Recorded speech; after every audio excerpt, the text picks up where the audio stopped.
Hashem TV থেকে কাশেম বলছি। আবারও নতুন একটা ভিডিও নিয়ে আসলাম এই ঈদে। সো এই ঈদে বর্তমান খুব ট্রেন্ডিংয়ে আছে ট্রেডি শার্ট। সো আমরা এখন কিছু পাবলিককে জিজ্ঞেস করবো তারা এই ঈদে কী কেনাকাটা করলো।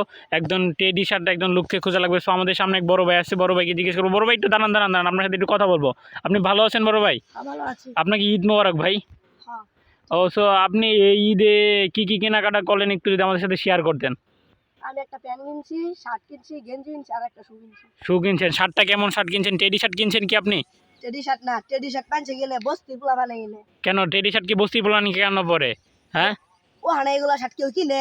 বইয়ের মধ্যে একটা বিলাইলে হাতে আর সুরে নেতিতে ওগুলা কেউ কিনে নাকি?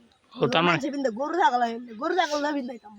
তো আপনি তার মানে বলতে চাচ্ছেন যে টেডি শার্ট মানে মানুষ পরে না, গরু ছাগল পরে, এগুলো বলতে চাচ্ছেন। সো তো আপনি টেডি শার্টের মান সম্মান রাখলেন না, এত টাকা দিয়ে মানুষ টেডি শার্ট পরে।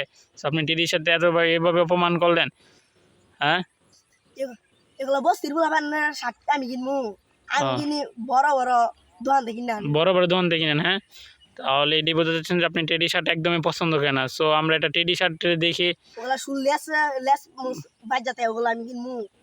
আচ্ছা ঠিক আছে, কারণ এই ঈদে খুব ট্রেন্ডিং চলতেছে টেডি শার্ট। আমি ভাবছি আপনি মনে টেডি শার্ট পরছেন কিনা। আর আপনি থাকেন কোথায়? ঢাকাতে থাকেন না গ্রামেতে থাকেন? আমি গ্রামে থাকি। এই জন্য আপনি টেডি শার্টের মর্ম বুঝেন না। আর কি আপনি কি টিকটক চালান? টিকটক না।